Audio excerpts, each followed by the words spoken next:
الحمد لله الذي هدانا لهذا وما كنا لنهتدي لولا أن هدانا الله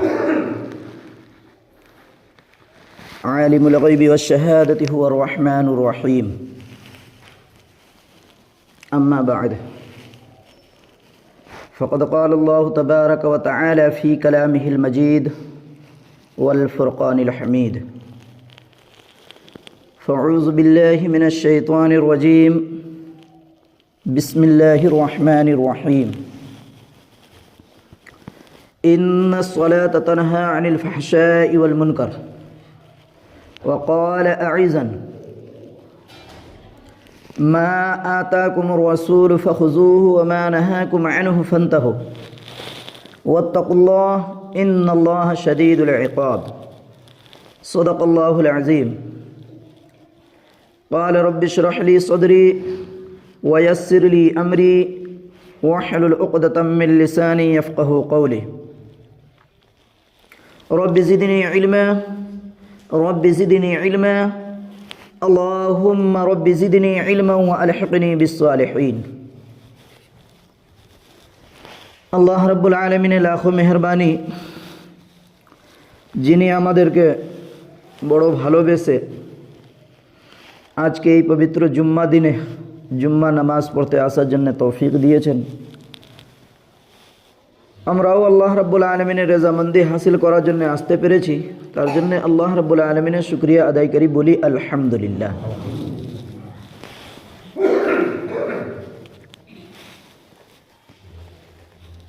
যে কারণে আমরা মসজিদে দাখিল হয়েছি, যে ইবাদতের জন্য মসজিদে এসেছি, এটা আহম একটি ইবাদত, এমন একটি ইবাদত, এই ইবাদত ছাড়া নিজে পরিচয়ও দেওয়া যাবে না। এই ইবাদত যে মুসলমানদের উপরে, ঈমানওয়ালাদের উপরে ফরজ করা হয়েছে, যদি আমাদের জীবনে নামাজ যদি না থাকে তাহলে আমি মুসলমান বলে পরিচয় দিতে পারবো না। শরীয়তের হুকুম এইটাই। কিন্তু আজকে তো আমরা শরীয়তের হুকুমে চলি না, আমাদের হুকুমে শরীয়ত চলছে।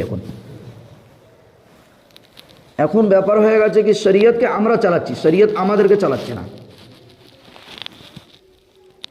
চিন্তা করে যদি দেখি তাহলে শরীয়তকে আমরা নিজের মতন সাজিয়ে নিয়েছি, শরীয়তের মতন আমরা সেজে যাইনি। শরীয়তের মতন যদি আমরা সেজে যেতাম তাহলে দুনিয়াতেও কোনো ভয় থাকতো না এবং আখিরাতেও কোনো ভয় থাকতো না। দুনিয়াতেও কোনো অভাব থাকতো না, আখিরাতেও কোনো চিন্তা ফিকির থাকতো না, কারণ আল্লাহ পাকের হুকুম এইটাই। আজকে আমরা শরীয়তকে নিজের মতন করে চালাচ্ছি, নিজের মতন সুবিধে করে নিয়েছি।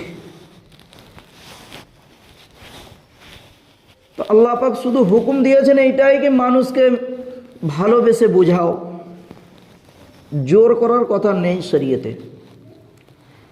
কারণ আল্লাহ রাব্বুল আলামিন কুরআনুল কারীমে জানালেন লা ইকরাহা ফিদ্দীন, তৃতীয় পারায় প্রথম পাতাটাই যেখানে আয়াতুল কুরসি শেষ হচ্ছে সেইখান থেকেই এই আয়াতটি শুরু হচ্ছে, লা ইকরাহা ফিদ্দীন।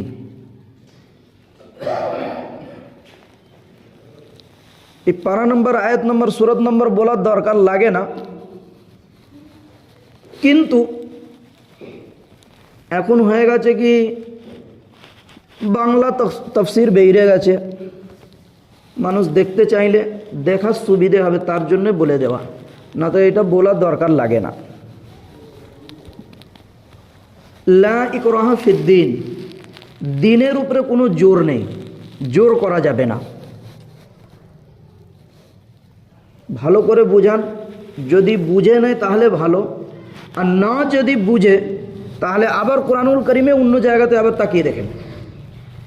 30 পারায় সূরা কাফিরুনে শেষ আয়াতটি বলছেন আল্লাহ পাক, লাকুম দীনুকুম ওয়ালিয়া দিন, তুমি যেটা বুঝেছো তোমার জন্য ভালো, আমি যেটা বুঝেছি আমার জন্য ভালো। এবার আল্লাহ পাক দুটোই কথা বললেন, এখানে বলেছেন জোর করা যাবে না, ওখানে বলছেন তুমি যেটা বুঝেছো তোমার জন্য ভালো, আমি যেটা বুঝেছি আমার জন্য ভালো। তাহলে অত ঝামেলা করার দরকারটা কি আছে? ব্যাপার হচ্ছে আমি যেটাকে ভালো মনে করছি সেইটা শরীয়তে হয়তো ভালো নাও হতে পারে। কেন? আমার সেই জ্ঞানটা নেই কি ভালো আর মন্দ আমি বাছাই করতে পারবো। সে জ্ঞান না থাকার কারণে আমার সন্দেহ আছে। তার জন্য আমাকে এবার কি করতে হবে? ভালো করে যাচাই করতে হবে কি যে কাজটা করছি, কাজ দেখে মনে হলেও ভালো, দেখছি কি ভালো আছে, দেখে ভালো হলেই সে কাজটা ভালো হবে এটা কখনো হয় না। এই জন্যে যাচাই বাছাই করতে হয়। তা যাচাই বাছাই করার জন্যে নিজে ইলম যদি না থাকে, নিজে জ্ঞান যদি না থাকে, তাহলে কোনো জ্ঞানীর কাছে যেতে হবে, তার কাছ থেকে আমাকে শিখতে হবে, জানতে হবে।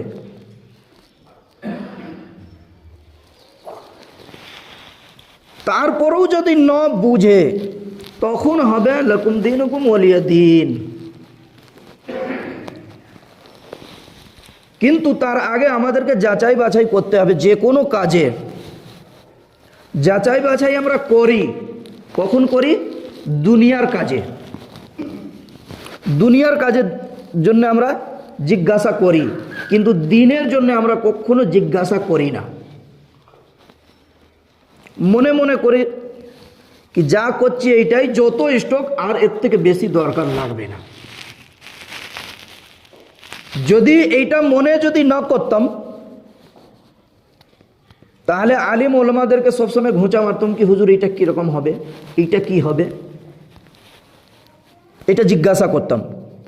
জিজ্ঞাসা না করার কারণ এইটাই কি যা করছে আলহামদুলিল্লাহ খুব ভালো করছি, আর এর থেকে বেশি দরকার লাগবে না। কিন্তু দুনিয়াদারি দিকে যে কোনো কাজে চাষিদের যদি ফসল খারাপ হয় তাহলে বারবার জিজ্ঞাসা করে অন্য চাষিদেরকে কি দিলে ভালো হবে, কোন ওষুধ দিলে ভালো হবে, কি সার দিলে ভালো হবে। কিন্তু দিনেওয়ালা দিনের কাজের জন্যে নামাজে যখন আসছি, খাস করে নামাজিদের জন্যে কি নামাজে যখন আসছি তখন একবারও এটা জিজ্ঞাসা করি না কি ইমাম সাহেব আমার দাঁড়ানাটা সঠিক হচ্ছে কিনা, রুকু করছি দেখেন তো রুকুটা ঠিক হচ্ছে কিনা, সিজদা যে করছি সিজদাটা ঠিক হচ্ছে কিনা, শেষ বইটাকে যেটা বসছি দেখেন তো বসাটা ঠিক হচ্ছে কিনা, কিংবা সূরা পড়ছি, সূরা ফাতিহা পড়ছি, তাহিয়াত পড়ছি, দরুদ পড়ছি, দোয়া মাসুরা পড়ছি, ভিতরে দোয়া কুনুত পড়ছি, এগুলো দেখেন তো ঠিক হচ্ছে কিনা। এগুলো জিজ্ঞাসা করা ওইজন মনে করি না। কারণ কি এইটা আমার মনে মনে খুব ভালো হয়ে গেছে, বিশ্বাস হয়ে গেছে কি যা করছি আলহামদুলিল্লাহ খুব ভালো করছি, এর থেকে বেশি দরকার লাগবে না। যদি নিজেকে কমজোর মনে হতো তাহলে জিজ্ঞাসা করতাম। তো শুনে রাখেন, এরকম নামাজিদের জন্যে কপাল ঠুকেই সে লাল ঘরে যাবে, জান্নাতে গন্ধ পর্যন্ত পাবে না। কারণ হুকুম ছিল কি মেহনত করতে হবে। মেহনত কি ছিল? আমাকে ভালোভাবে জানতে হবে, জেনে তার উপরে আমল করতে হবে। না জেনে কোনো কাজের উপরে আমল যদি করে ও কাজ কখনো ভালো হবে না। তা আমার জানা দরকার ছিল কি যে ইবাদতটি আমি করছি এটা আমার সঠিক হচ্ছে কিনা। তো ওই ইবাদত নিয়ে, যে ইবাদতকে আমরা ইবাদত মনে করে করছি না, যদি ইবাদতকে ইবাদত মনে করে করতাম তাহলে এই আয়াতের উপরে আমাদের কাজের সাথে মিল হতো। ইন্নাস সালাতা তানহা আনিল ফাহশাই ওয়াল মুনকার, নামাজকে নামাজের মতন পড়ো। নামাজ তো পড়ছি, নামাজ পড়ছি, কিন্তু নামাজের মতন হচ্ছে না। নামাজের মতন হতে গেলে কিরকম কি হবে? অন্তত রুকুতে যে সুবহান রব্বিয়াল আজিম বলা হয় কম করে 3 বার বলতে হয়, না বলতে পারলেও 3 বার বলার মতন সময়টা আমাকে দিতে হবে। যদি আমার জানা না থাকে তাহলে যতক্ষণ সময় লাগে সুবহান রব্বিয়াল আজিম 3 বার বলতে, ততক্ষণ সময় আমাকে রুকুতে দিতে হবে।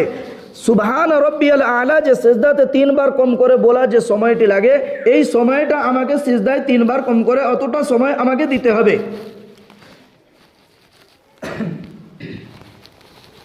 কিন্তু হচ্ছে এখন কিরকম, কম্পিউটার সিস্টেম নামাজ 1.5 মিনিটে 4 রাকাত, 1.5 মিনিটে 4 রাকাত। তো এই নামাজ নিয়ে যদি আমরা লাফালাফি করি কি হ্যাঁ জান্নাত পাবো, জান্নাত তো দূরের কথা, জান্নাতে খুশবু পর্যন্তও পাওয়া যাবে না।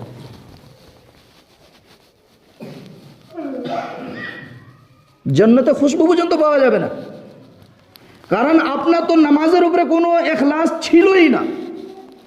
যদি নামাজের উপরে ইখলাস থাকতো তাহলে নামাজ কিভাবে পড়লে সঠিক হবে, কিভাবে পড়ার পদ্ধতি আছে, অন্তত এইটা জানার চেষ্টা করতাম।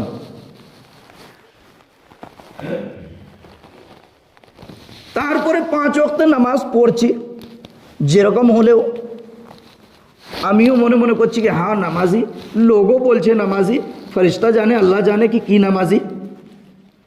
তো ওই নামাজি আবার কি করে, মসজিদে যখন ঢুকে তখন মাথায় টুপি দিয়ে নেয়, আর মসজিদ থেকে বেরোলেই ইংরেজ সেজে যায়, ইংরেজ সেজে যায়। ইসলামের যে সব থেকে বড় দুশ্মন ইংরেজ সেজে যায়। নামাজিদের মাথায় মসজিদের বাইরে টুপি থাকে না। তো এই নামাজিগুলো মনে মনে করে কি শুধু নামাজে এলেই, মসজিদে এলেই টুপি পড়ার সুন্নাত আছে, নামাজের বাইরে না। তো এই নামাজই হলো ইংরেজদের আওলাদ। একটু মিষ্টি ভাষা বলছি, কিছু করার নেই, কারণ কড়া ভাষা বলে বলে তো হয়ে উঠছে না। এই নামাজি একে যারা সুন্নত বলে মনে করে, টুপি ছাড়া নামাজ হবে, সুন্নতের খেলাফ হবে। তো টুপি তো সবসময়ের জন্য সুন্নত করা হয়েছে। তা আমরা কি মনে করেছি কি মসজিদে এলেই সুন্নত আর বাইরে গেলেই কি হয়?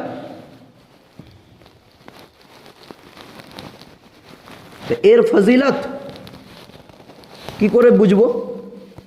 শুধু মসজিদে এসে পড়লে, এমন নামাজি কি পকেটে টুপিও থাকে না, মসজিদে ঢুকে খুঁজছে কি কোথায় টুপি আছে, কোথায় টুপি আছে।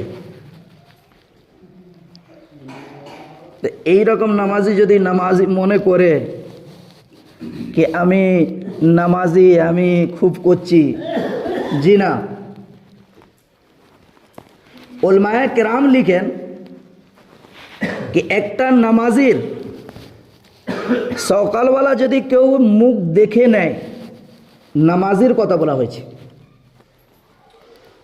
নামাজের মতন নামাজি, আমাদের মতন নামাজি না। 1.5 মিনিটে 4 রাকাত, কম্পিউটার সিস্টেম, এই রকম নামাজি না। নামাজের মতন যে নামাজি হবে, একটা নামাজিকে যদি কোনো মানুষ বেনামাজি যদি বাইরে দেখে নেয়, তার মুখ দেখার কারণে সারা দিনটা তার ভালো যাবে। এই রকম ফজিলত বলা হয়েছে নামাজিদের জন্য। কিন্তু আমাদের মুখ দেখলেই সারা দিন তাদের খারাপ যাচ্ছে, যে কাজ করতে যাচ্ছে কাজ করছে না, খারাপ হয়ে যাচ্ছে।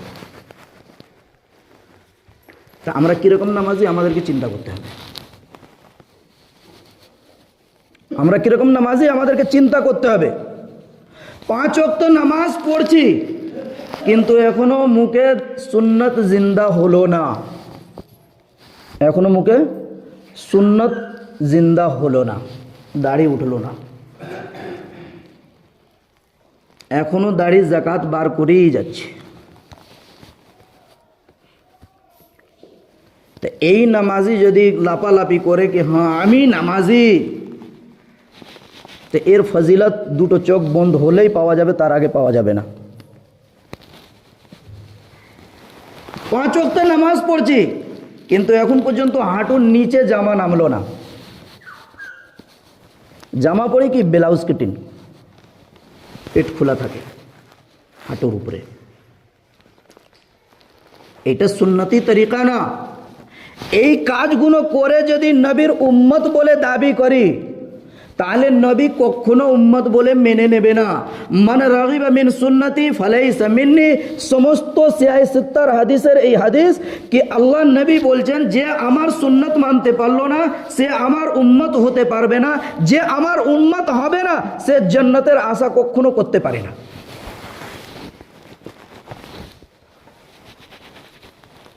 এইগুলো নামাজিদের ফজিলত বয়ান করছি, নামাজিদের ফজিলত। নোকসান বললে অসুবিধা হবে, এই জন্য ফজিলত বলছি। কি টুপি থাকে না, মুখে দাড়ি থাকে না, পাঞ্জাবি হাঁটুর নিচে পর্যন্ত থাকে না। এই আবার বুক ঢোকে বলবে আমি নবীর উম্মত না, আমি মুসলমান না, 5 ওয়াক্ত নামাজ পড়ছি। জি পড়ছেন, এতে কোনো সন্দেহ নেই, পড়ছেন। আপনিও বলছেন নামাজি, লোকও বলছে নামাজি, আমিও বলছি নামাজি। কিন্তু এই নামাজে যে কতটা কার্যকর হবে, দুটো চোখ বন্ধ হলেই বোঝা যাবে, তার আগে বোঝা যাবে না। তার সব থেকে বড় ফজিলত এই কোরআনটাই, এই আয়াতটাতেই আছে, ইন্নাস সালাতা তানহা আনিল ফাহশাই ওয়াল মুনকার। কি নামাজকে যদি নামাজের মতন পড়ো তাহলে তোমাকে সমস্ত নোংরামো থেকে বাঁচিয়ে নেবো। তা আমি যে নামাজি, নামাজ পড়ছি কিন্তু মিথ্যা কথা বলছি। আমি নামাজি, নামাজ পড়ছি, লোকের হক মেরে নিচ্ছি। আমি নামাজি কিন্তু বাপ মাকে ভাত দিচ্ছি না। আমি নামাজি কিন্তু নেশা করছি। তাহলে কিরকম নামাজি? কি এখন পর্যন্ত যে আল্লাহ পাকের হুকুম ছিল কি নামাজকে নামাজের মতন যদি পড়ে তাহলে সমস্ত নোংরামো থেকে বাঁচিয়ে নেবো। 5 ওয়াক্ত নামাজ তো পড়ছি, কপাল তো ঠুকছি, কিন্তু এখনো নোংরামো থেকে বেরোতে পারলাম না। তাহলে নিজেকে চিন্তা করার দরকার ছিল কি এখন পর্যন্ত আমি সেরকম নামাজি হলাম না।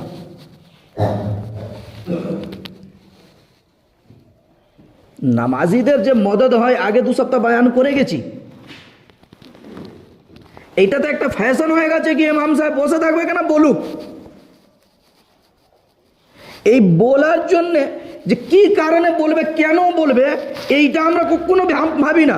কি ইমাম সাহেব যে বলছে আমাদেরকে দিনের কথা যেটা বুঝাচ্ছে, কেন বুঝাচ্ছে? কি দিনের রাস্তায় আসুক, দিনের উপরে জমে যাক, একটা মুসলমান হয়ে যাক, আল্লাহ পাক যেটার জন্য আমাকে সৃষ্টি করেছেন সেইটা হয়ে যাক, এইটার জন্য নয়। মাইনে দিয়ে রেখেছে, বেকার বসে থাকবে কেন, কিছু বকুক। আমাদের এটা ফ্যাশন হয়ে গেছে, এই বায়ান ফ্যাশন হয়ে গেছে, বায়ানে কোনো লাভ হচ্ছে না। একটা নামাজিকে আমাকে দেখান কি হ্যাঁ কোনো কথা জুম্মা দিনে বললে একটাতে অন্তত 15 মিনিট 20 মিনিট কথা বললে, অত বেশি দিকে যাচ্ছি না, একটা কথার উপরে যদি আমল করে প্রত্যেক শুক্রবার, কোনো মসজিদে ইমাম দরকার লাগবে না। 1-2 বছরে প্রত্যেক মুসল্লি আলিম হয়ে যাবে, মশলা শিখে শিখে। কিন্তু এখন আমাদের নামাজিদের হাল হয়ে গেছে, কোনো ওয়াক্তে যদি ইমাম না থাকে তাহলে ওর মুখে দিকে চাইছে, ওর মুখে দিকে চেয়ে থাকছে, ওর মুখে দিকে চেয়ে থাকছে, কে নামাজ পড়াবে? তাহলে নিজে দিকে তাকিয়ে দেখি কি আমি কেমন নামাজি, কি আমি যে নামাজ পড়ছি নামাজ পড়াতে পারবো না, তাহলে আমার নামাজটাই হচ্ছে না, তো আমি নামাজটা পড়াবো কি করে? এই কনফিডেন্সটা রয়েছে আমার মধ্যে, এই থ্রুটিটা তো আমার মধ্যে রয়েছে। এইটা তো আমার মধ্যে খুব ভালোভাবে আমি জানি কি আমার নামাজ নিজেই হচ্ছে না, তো আমি নামাজ পড়াবো কি করে? তো এই নামাজি যদি বলে কি আমি এই নামাজ পড়ে জান্নাতে যাব, গন্ধ পর্যন্ত পাবে না।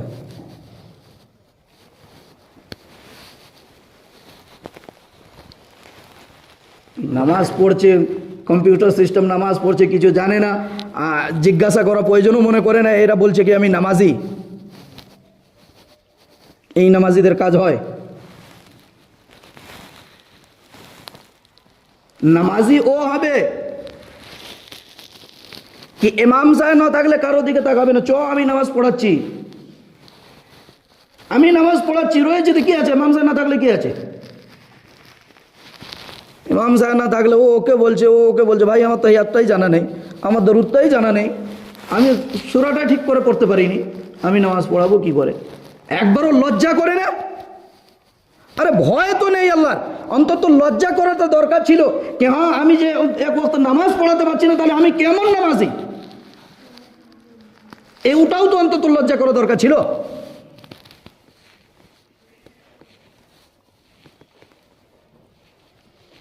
এই লোক দেখানি নামাজে কাজ হয় না।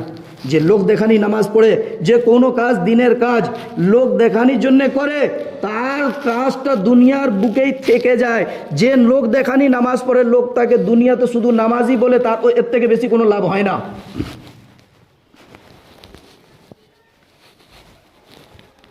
তিনটে মানুষ সর্বপ্রথম জাহান্নামে যাবে।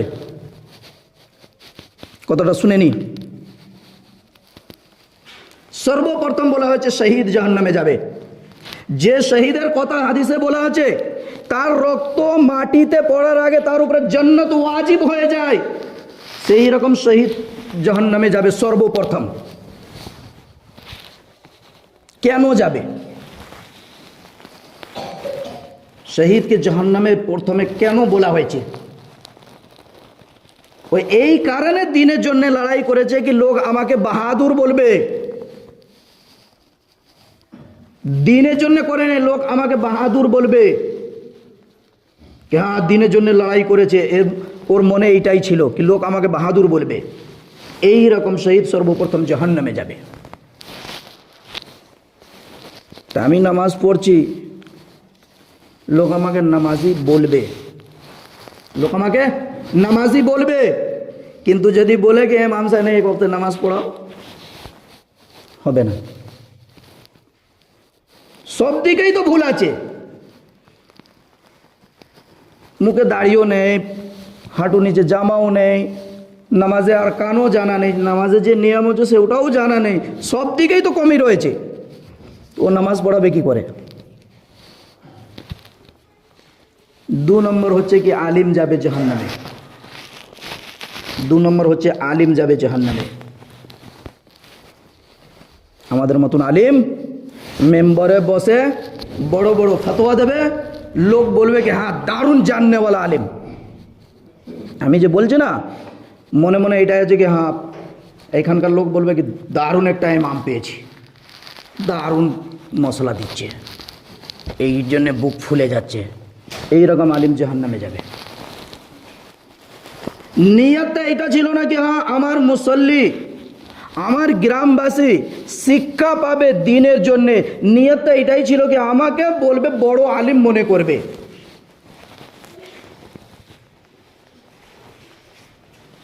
তিন নম্বর হলো দানি, যারা দান করে। দান করে নিয়ত এইটাই থাকে কি লোক আমাকে দানি বলবে, দান করে। আল্লাহ পাক আমাদেরকে জ্ঞান বুদ্ধি দিয়েছেন।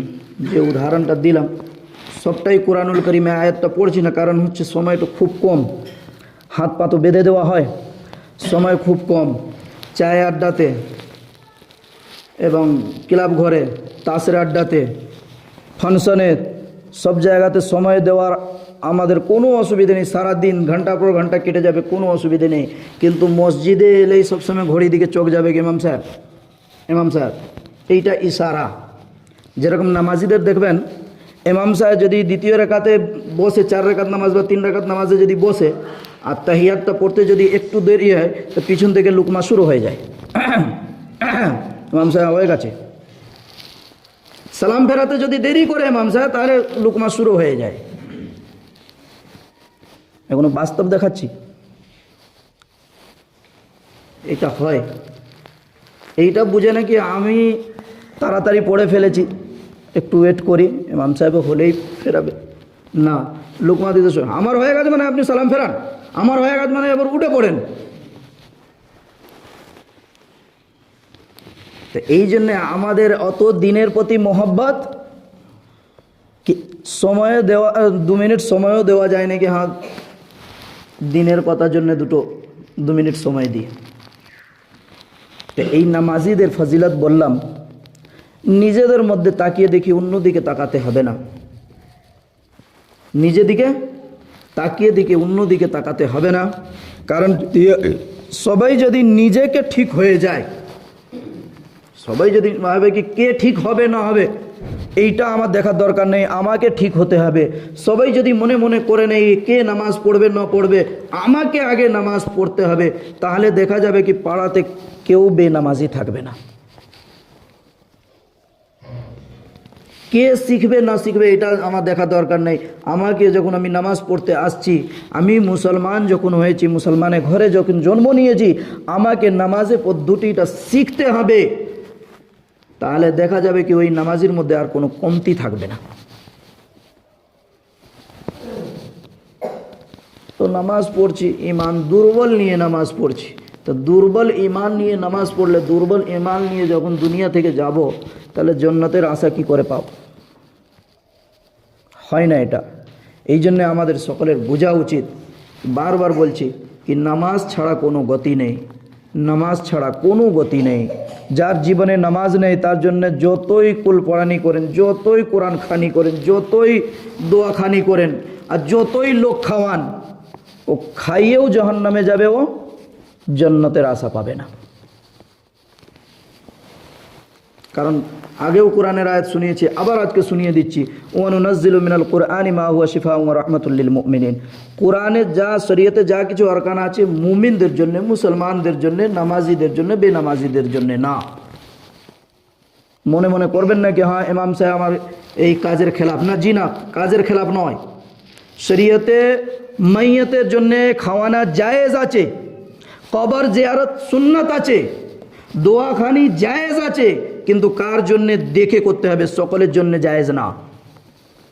মুসলমানের যে কবরস্থান আমরা আলাদা করেছি, মুসলমানকেই কবরে দাফন করা হয়, কিন্তু সকলকে করা যাবে না।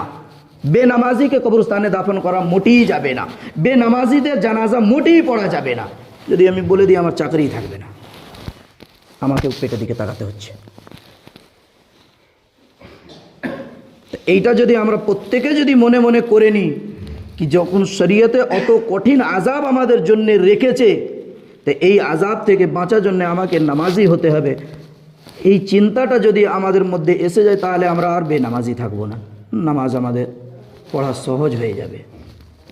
দিনের চিন্তাটা যখন করব, আখিরাতের দিকে তাকাবো কি বেনামাজিদের আঞ্জাম কি হবে, তাহলেই আমাদের জন্য দিনের উপরে চলা আসান হয়ে যাবে।